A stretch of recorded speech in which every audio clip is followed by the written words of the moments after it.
Cela fait 32 mois.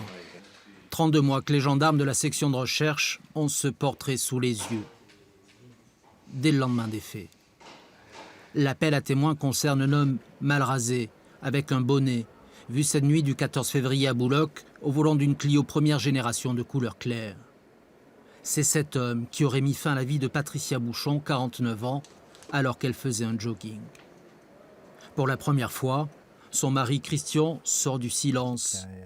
Il attend un témoignage, un seul, qui permettrait enfin d'arrêter le meurtrier de sa femme.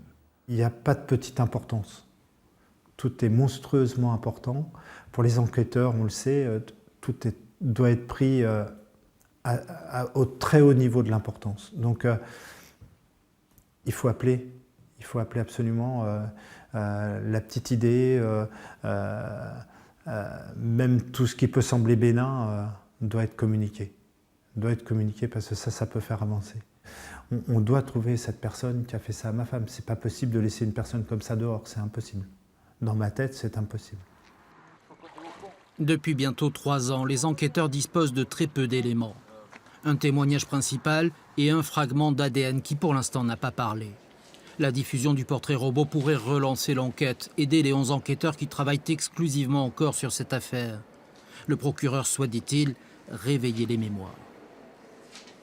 On peut espérer qu'avec cette diffusion, peut-être quelqu'un se dira qu'il a vu, entendu ou su quelque chose et que c'est peut-être le moment d'en parler. Les appels seront traités ici par les enquêteurs dans la cellule disparition 31. Le mari de Patricia Bouchon, qui avait donné l'alerte sidérée à l'époque, souhaite enfin tourner la page, oublier ses heures d'angoisse. Vous passez par tous les stades. Et c'est monstrueux. C'est invivable. Et ces 3 heures-là, je les ai à la seconde près dans la tête tout le temps.